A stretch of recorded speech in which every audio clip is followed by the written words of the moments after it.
दोस्तों कि बीच रास्ते के अंदर एक विवाद आता है, वह कशनाथ कुमारी विवाद के नाम से जाना जाता है। अपन बात कर रहे थे उस समय जो बूंदी रियासत का मामला हो रहा था, तो सवाई जैसे कि जो पुत्री थी वह कृष्णा कुमारी थी और यहाँ पर कौन सी है, कृष्णा कंवर है। ठीक है, और ये कृष्णा कंवर कौन थी? मेवाड़ के शासक भीम सिंह सिसोदिया है, उसकी पुत्री थी। दोस्तों अपन बात करते हैं कि मेवाड़ का जो शासक था वो कौन था? भीम सिंह सिसोदिया। भीम सिंह सिसोदिया था। ठीक है, तो भीम सिंह सिसोदिया जिसकी पुत्री थी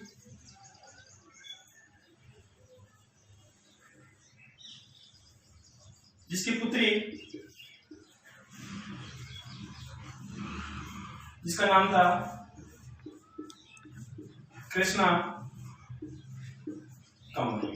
ये कृष्णा कंवर विवाद किस प्रकार होता है दोस्तों, उसके बारे में बात कर रहे हैं अपन कि मेवाड़ के शासक जो भीम सिंह सिसोदिया था उसकी पुत्री कृष्णा कंवर थी। इस कृष्णा कंवर क्या थी, जवान हो गई थी, और जवान होने के बाद एक दूसरे से इसका संपर्क होना प्रारंभ हो गया था। इस बात का पता भीम सिंह सिसोदिया को पता लग गया कि ये लड़की अब क्या हो गई है, जवान हो गई है, और इसको विवाह करना पड़ेगा। इस प्रकार से अपने जो कवि थे, विद्वान थे, उनके दरबार के अंदर उनको कहता है कि अपनी बेटी है वो क्या है, जवान हो गई है, उसका विवाह करना है, तो आप इनका अच्छा से क्या करोगे, वर ढूंढो।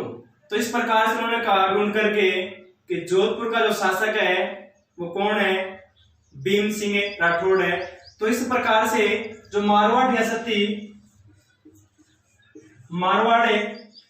इस मारवाड़ रियासत के शासक था भीम सिंह राठौड़। भीम सिंह राठौड़ दोस्तों, तो इस भीम सिंह राठौड़ के साथ इस कृष्णा कंवर की सगाई की जाती है 1798 ईस्वी में। और सगाई करने के बाद इस भीम सिंह राठौड़ की मृत्यु होती है 1803 ईस्वी में। तो इस प्रकार से भीम सिंह सिसोदिया अपनी बेटी की सगाई तोड़ते हैं 1805 ईस्वी के अंदर वापस। और सगाई तोड़ने के बाद जयपुर रियासत थी, इस जयपुर रियासत के शासक था जगत सिंह सेकंड। इस जगत सिंह सेकंड के साथ इसकी सगाई करता है 1806 ईस्वी के अंदर। जैसे ही इसकी सगाई करने के बाद इसके भाई जो मान सिंह राठौड़ था, इसका भाई था मान सिंह राठौड़ था। इस मान सिंह राठौड़ को इस बात का पता पड़ता है कि जो अपनी भाभी है इसकी सगाई जयपुर के कछुआ वंश के शासक जगत सिंह सेकंड के साथ कर दी गई है, और ये विवाह के साथ होगा, जगत सिंह सेकंड के साथ होगा। इस बात को मान सिंह राठौड़ क्या सहन नहीं कर सका कि उसको कहता है भीम सिंह सिसोदिया को कि मरा तो मेरा भाई है, मैं नहीं मरा, भी मैं जिंदा हूं। इस प्रकार से आप हमसे बिना पूछे इसकी सगाई जगत सिंह के साथ क्यों कर दी है। तो इस प्रकार से वो एक पत्र लिख के भेजता है जगत सिंह के पास और कहता है कि आप ये सगाई तोड़ दीजिए, किसी प्रकार से ये सगाई आप नहीं कर सकते हो। तब जगत सिंह ने कहा क्यों, क्या बात हो गई कि ये मेरी भाभी है, इस प्रकार से हम खुद कुंवारे बैठे हैं और आप इससे विवाह करना चाहते हो। तो इस प्रकार से जगत सिंह को इस कृष्णा कंवर विवाद को लेकर के जगत सिंह सेकंड और जो मान सिंह राठौड़ था इनके बीच 1807 ईस्वी के अंदर एक स्थान है गिंगोली जो वर्तमान में पड़ता है नागौर में। ये गिंगोली का मैदान था। इस मैदान के अंदर दोनों सेनाओं के मध्य युद्ध होता है। इस युद्ध के अंदर जगत सिंह सेकंड की तरफ से कौन थे? पिंडारी थे। और पिंडारी नेता कौन था? आमिर खान पिंडारी। आमिर खान पिंडारी को 5 लाख रुपए दे करके जगत सिंह अपने पास बुला लिया था सेना लेकर के, और घिगोली के मैदान में पहुंच जाते हैं। और मानसिंह राठौड़ की सेना और जगत सिंह की सेना के बीच घमासान युद्ध होता है। इस युद्ध के अंदर जगत सिंह की क्या होती है? विजय होती है दोस्तों। क्या होती है? विजय होती है। जैसे ही विजय होने के बाद जो मानसिंह राठौड़ था वो बहुत ही क्या हो गया था? नर्वस हो गया था। और नर्वस होने के बाद वापस जोधपुर पहुंच गया। और जो पिंडारियों का नेता था आमिर खान पिंडारी को अपने पास बुलाता है और कहता है कि आप हमारी तरफ से युद्ध लड़ो, आपको कितने रुपए दिए जाएंगे? 20 लाख रुपए दिए जाएंगे। इस प्रकार से जगत सिंह को इस बात का पता पड़ता है कि आमिर खान पिंडारी मारवाड़ सेना के अंदर क्या हो गया है? सम्मिलित हो गया है। तो इस प्रकार से जगत सिंह कहता है कि आपको 30 लाख रुपए दिए जाएंगे, लेकिन हमारी तरफ से लड़ो। इस प्रकार से इन आमिर खान पिंडारी के सामने प्रमुख समस्या हुई थी कि इनके ऊपर आपस में विवाद हो रहा है और ये आपस के अंदर क्या होंगे? मारे जाएंगे। इस प्रकार से जो आमिर खान पिंडारी था, आमिर खान पिंडारी था, इस पिंडारी ने क्या करता है? इस भीम सिंह सिसोदिया है इसके ऊपर क्या करता है? दबाव बनाता है। और दबाव बनाने के बाद कहता है कि आपकी जो बेटी है कृष्णा कंवर है, इसको किसी प्रकार से आप इसको क्या कर दीजिए? मार दीजिए। इस प्रकार से भीम सिंह सिसोदिया इसके दबाव में आकर के इस कृष्णा कंवर को क्या करता है? जहर देता है। और जहर देने के बाद इस कृष्णा कंवर की जो मृत्यु होती है वो होती है 21 जुलाई 1810 ईस्वी को।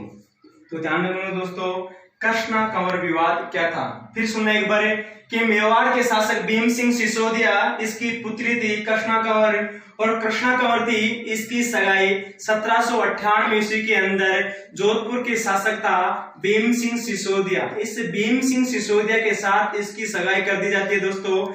लेकिन 1803 ईस्वी के अंदर ही भीम सिंह जो सिसोदिया भीम सिंह राठौड़ था, इसका क्या होता है? देहांत हो जाता है।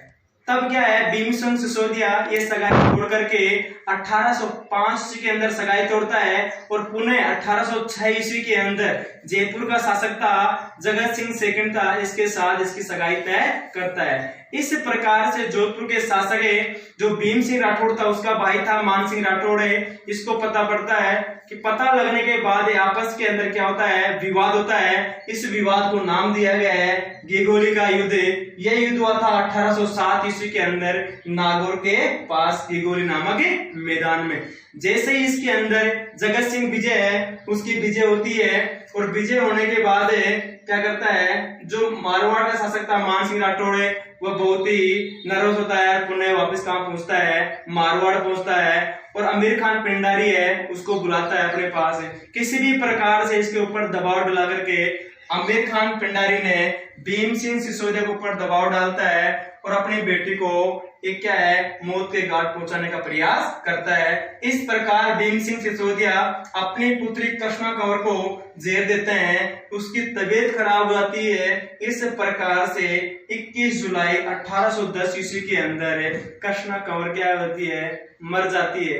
तो इस प्रकार से कृष्णा कंवर का विवाद ये था दोस्तों। अपन आगे बात करते हैं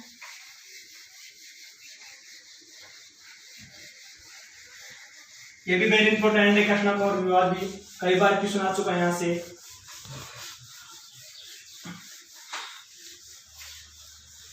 अपन बात करते साई संधियां थी वहां पे लॉर्ड वेलोजरी थे।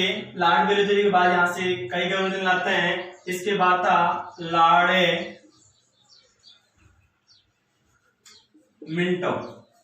लॉर्ड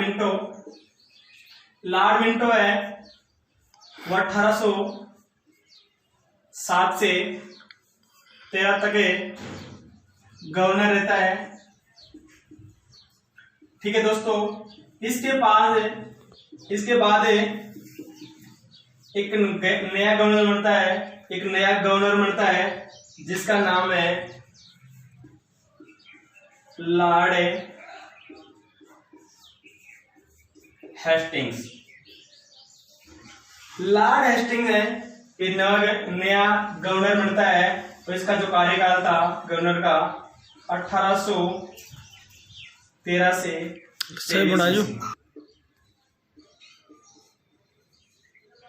इसका जो कार्यकाल था 1813 से 23 ईस्वी। इस लॉर्ड हेस्टिंग्स जैसे ही भारत के अंदर गवर्नर आता है, ये अपने साथ 2 असिस्टेंट लेकर के आता है। एक का नाम था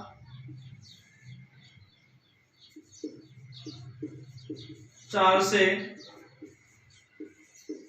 मैडकॉफ और नंबर 2 था जॉन मेलकम। 2 असिस्टेंट अपने साथ लेकर आता है। इसकी नियुक्ति करता है, इसकी नियुक्ति दिल्ली रेजिडेंस में करता है और इसकी नियुक्ति करता है मालवा रेजिडेंस में करता है। तो ध्यान रखना कि लॉर्ड हेस्टिंग्स जब इंग्लैंड से आता है और नया गवर्नर बनता है 1813 से 23 में, अपने साथ 2 असिस्टेंट लेके आता है। नंबर 1 था चार्ल्स मैडकॉफ, इसकी नियुक्ति दिल्ली के रेजिडेंस में करता है और दूसरा था जॉन मेलकम, इसकी नियुक्ति मालवा के रेजिडेंस में करता है। दोस्तों इस प्रकार से इसके सामने कि राजपूताना के अंदर या देशी रियासतों के साथ सहायक संधि करने की प्रमुख समस्या थी और ये संधि करने का प्रयास कर रहा था। इसने एक नीति बनाई थी, उस नीति के बारे में बात करते हैं। इसने एक नीति बनाई थी, यह नीति थी, एक नीति बनाई किसके सहयोग से? लॉर्ड हेस्टिंग्स ने एक नीति बनाई थी, किसके सहयोग से? मैडकॉफ के सहयोग से। इस नीति का जो नाम था वह था आर्थिक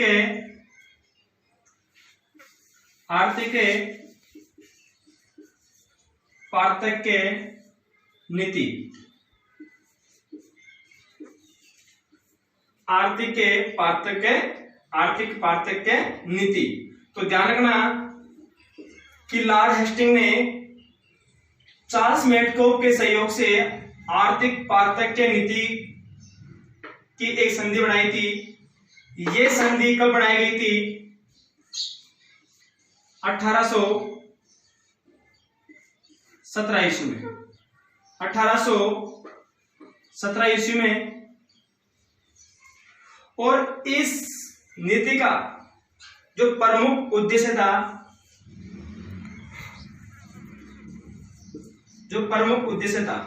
वह क्या था? मराठों का दमन करना।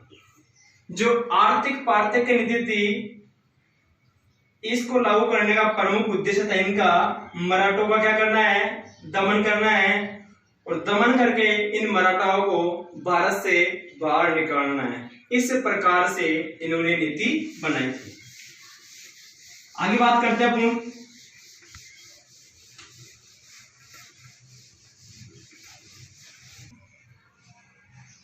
आर्थिक पार्थक्य नीति। यह नीति चली थी 1817 से 23 तक। ठीक है दोस्तों, तो अपन बात करते हैं इस नीति के तहत, यानी इस नीति का जो निर्माण हुआ है, वह सहायक संधियों के सहयोग से हुआ है। सहायक संधियों के सहयोग से कौन सी नीति का निर्माण हुआ है? आर्थिक पार्थक्य नीति का निर्माण हुआ है। तो ध्यान रखना, कभी भी क्वेश्चन पूछता है आपको कि आर्थिक पार्थक्य नीति का निर्माण किनके सहयोग से हुआ है, तो सहायक संधियों के सहयोग से हुआ है। ठीक है, तो इस सहयोग इसको राजस्थान में या राजपूताना में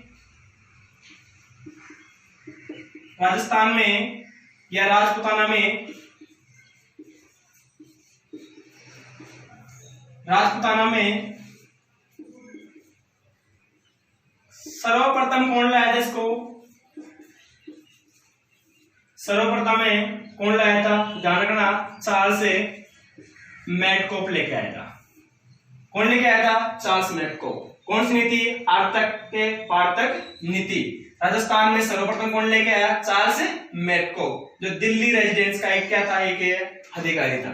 ठीक है, ये क्या है, राजस्थान के जितने भी राजपूताना रियासत थी उनके साथ क्या करता है? सहायक संधियां करता है। उन राजाओं के पास पत्र भेजता है समझौता करने के लिए कि आप हमारे अधीन हो जाओ और आपके ऊपर जब भी कोई समस्या होगी तो हम आपका साथ देंगे।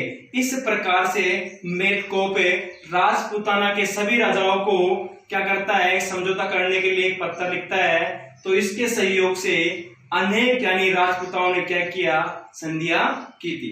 तो ध्यान रखना दोस्तों, इस प्रकार से जो मैडकोप है सर्वप्रथम पहुंचता है कोटा के अंदर पहुंचता है। और कोटा का शासक था उस समय जो उमेश सिंह था। उमेश सिंह से ये बातचीत करता है, वार्ता करता है कि आप हमारे से संधि कर लीजिए। अगर आपके ऊपर कोई समस्या आती है या मराठा आक्रमण करते हैं तो उसका निवारण कौन करेगा? हम करेंगे, आपका सहयोग करेंगे। आपके ऊपर कोई भी आक्रमण होगा तो हम उस आक्रमण को हमारे ऊपर समझेंगे और आपका सहयोग करेंगे। इस प्रकार से उमेश सिंह को क्या लग रहा था? डर लग रहा था इस बात का। और उमेश सिंह है ये क्या है? संधि नहीं कर पाता है दोस्तों। तो क्या है, यहां से निकलने के बाद ये मैडकोप सीधा कहां पहुंचता है? करौली पहुंचता है। कहां पहुंचता है? करौली। और करौली का शासक कौन था इस समय? हरवृक्षपाल। यादव वंश की शाखा थी यहाँ पे करौली के अंदर। शासक कौन था? हरवृक्षपाल था। करौली के शासक थे, अधिकतर अपने पीछे क्या लगाते हैं? पाल लगाते हैं। तो ध्यान रखना, यादव वंश की शाखा थी। राजस्थान में 3 ही शाखा है जो यादव वंश की शाखा है। एक तो करौली है, एक जैसलमेर है, एक हनुमानगढ़ है। ठीक है, तो यहाँ पे करौली के शासक इस समय हरवृक्षपाल थे। और मैडकोप इससे बात करता है कि आप हमारे साथ संधि कर लीजिए और आपके ऊपर कोई भी अगर आक्रमण या समस्या आती है तो हम आपका सहयोग करेंगे। इस प्रकार से हरवृक्षपाल ने 15 नवंबर 1817 ईस्वी को क्या करता है? इनसे संधि करता है। तो ध्यान रखना कि आर्थिक के पार्थक नीति के तहत राजस्थान की या राजपूताना की प्रथम रियासत जो स्वीकार हुई थी वो कौन सी थी? करौली रियासत थी। यानी सर्वप्रथम आर्थिक के पार्थक नीति के तहत सर्वप्रथम अंग्रेजों से सहायक संधि की थी तो वह कौन सी थी? करौली थी। उस समय वहां के जो शासक थे हरवृक्षपाल थे। यह संधि मैडकोप के द्वारा कब की गई थी? 15 नवंबर 1817 ईस्वी को की गई थी। ठीक है दोस्तों, इस प्रकार से अनेक राजाओं ने धीरे धीरे प्रारंभ कर दिया। इसके बाद जब कोटा रियासत थी तो कोटा रियासत ने भी क्या कर लिया? इसके बाद संधि करती है, टोंक भी करते हैं, उसके बारे में बात कर रहे हैं दोस्तों। तो ध्यान रखना कि राजस्थान की प्रथम रियासत जो आर्थिक पार्थक्य नीति के तहत सर्वप्रथम अंग्रेजों से संधि की थी तो करौली संधि की थी, करौली रियासत संधि की थी। शासक कौन था? हरवृक्षपाल था। ठीक है, अपन बात करते हैं दोस्तों करौली रियासत में कब की थी? 15 नवंबर 1817 ईस्वी को। शासक कौन था? हरवृक्षपाल। इसके बाद नंबर 2 संधि की थी टोंक रियासत ने की थी। टोंक ने की थी 17 नवंबर 1817 ईस्वी को। शासक कौन था?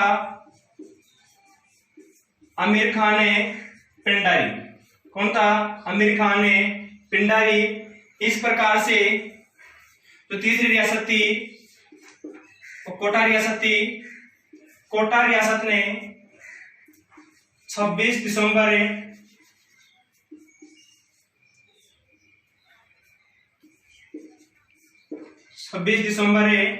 1817 ईस्वी को क्या की थी? संधि की थी। इस समय शासक था उमेद सिंह। उमेद सिंह था यहाँ पे। तो ध्यान रखना कि मेटकोप के साथ उस समय सहायक संधि तो किसने की थी? उमेद सिंह ने की थी। लेकिन सहायक संधि पत्र पर जो हस्ताक्षर किए थे इसका असिस्टेंट था एक जिसका नाम था जाला जालिम सिंह। इसके द्वारा इसके हस्ताक्षर किए गए थे, न कि उमेश सिंह के हस्ताक्षर किए गए थे। तो ठीक है, इसके बाद हम बात करते हैं नंबर 4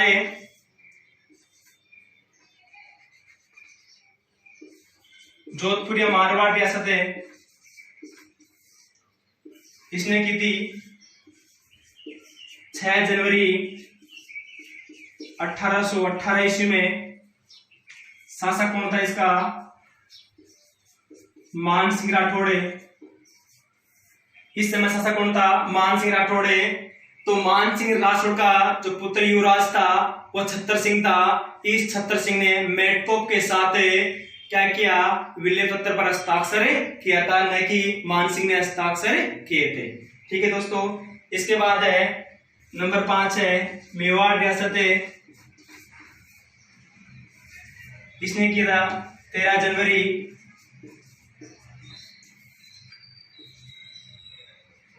1818 को। उस समय शासक था भीम सिंह सिसोदिया। इस भीम सिंह सिसोदिया ने क्या किया था? अंग्रेजों से संधि की थी। लेकिन यहाँ पे भीम सिंह सिसोदिया ने मेटकोप के साथ हस्ताक्षर नहीं किए थे। यहाँ का जो मेवाड़ का एक ठाकुर था अजीत सिंह, इसने इस सहायक संधि पर मेटकोप के साथ क्या किया था? हस्ताक्षर किया था। ठीक है दोस्तों, इस प्रकार से राजस्थान की सभी रियासतें लगभग 1818 ईस्वी में सहायक संधियां कर ली थी। जो राजस्थान की अंतिम रियासत थी वो सिरोही रियासत थी। इसने 11 सितंबर 1823 ईस्वी को संधि की थी। इस समय यहाँ का जो शासक था शिव सिंह था। कौन था? शिव सिंह। अगर आपको किसी पूछता है कि राजस्थान की कौन सी रियासत ने सर्वप्रथम अंग्रेजों के साथ सहायक संधि की है, तो करौली ने की है। 15 नवंबर 1817 ईस्वी को शासक कौन था? हरबख्शपाल द्वारा। ठीक है, अगर उसके बाद होता है कि राजस्थान की कौन सी रियासत है जिसने अंग्रेजों के साथ अंतिम सहायक संधि की है, तो अंतिम सहायक संधि थी जो की है सिरोही रियासत ने। कब की है? 11 सितंबर 1823 में। इस समय यहाँ का शासक कौन था? शिव सिंह था। ठीक है दोस्तों, यहाँ तक हम बात करते हैं। आगे अपन बात कर रहे हैं प्रतापगढ़ व बांसवाड़ा। ये तीनों रियासत ऐसी थी जिनके साथ मालवा रेजिडेंस के अंग्रेज अधिकारी जॉन मेलकम ने क्या की थी? संधि की थी।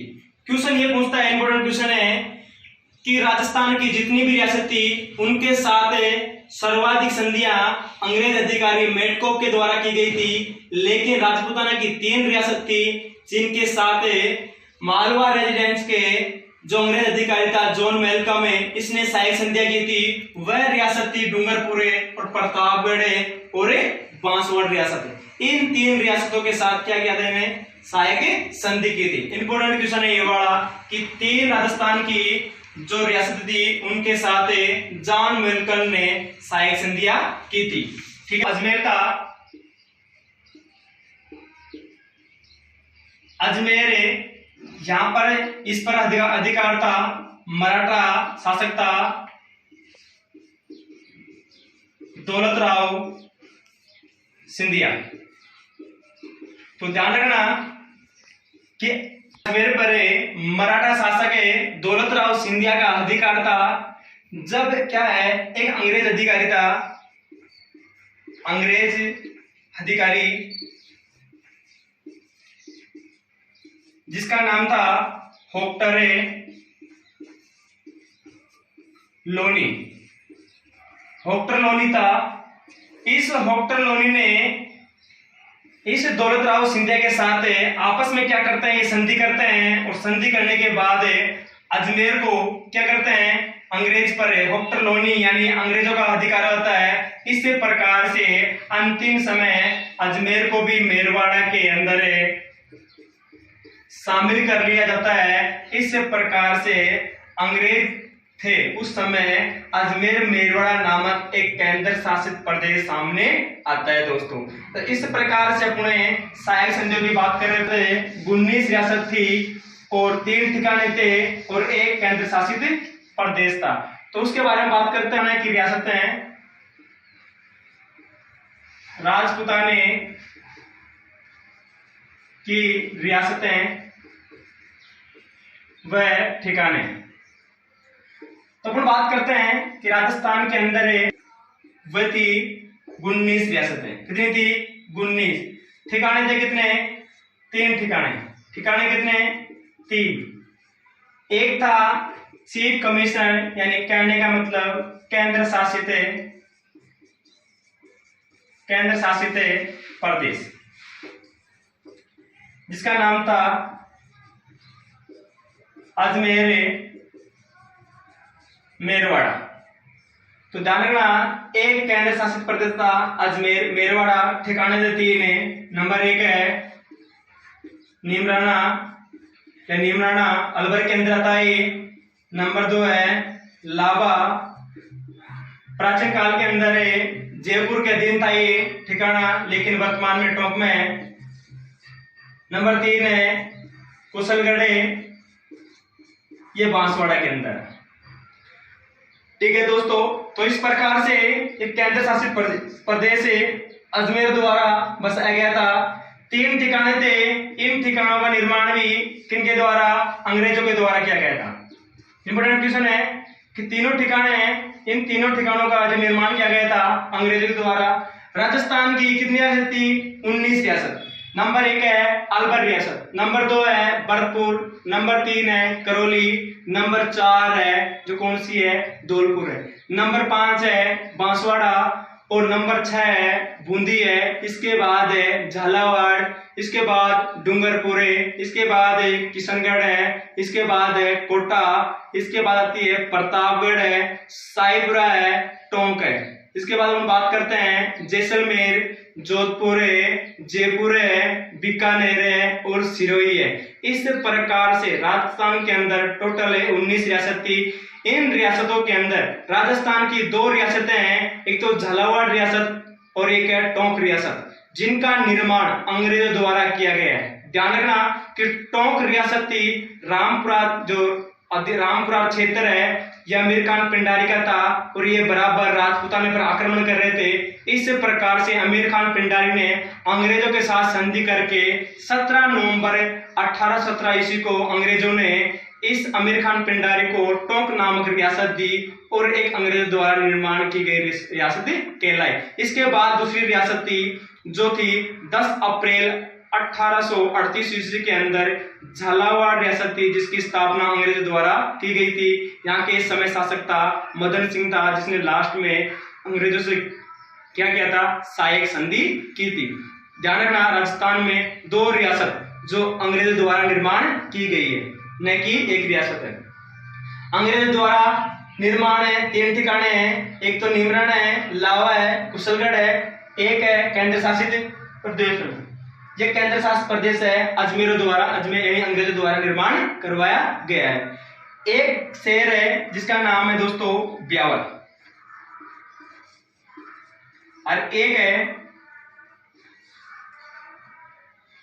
टोडगढ़।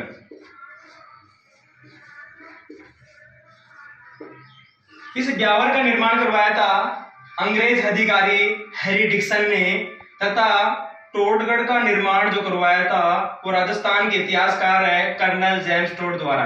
तो ध्यान रखना, अंग्रेजों द्वारा बसाए गए राजस्थान में दो शहर हैं, एक तो ब्यावर जो हेरिडिक्स द्वारा बसाया गया है, और टोडगढ़ है कर्नल जेम्स टोड द्वारा ये बसाया गया था।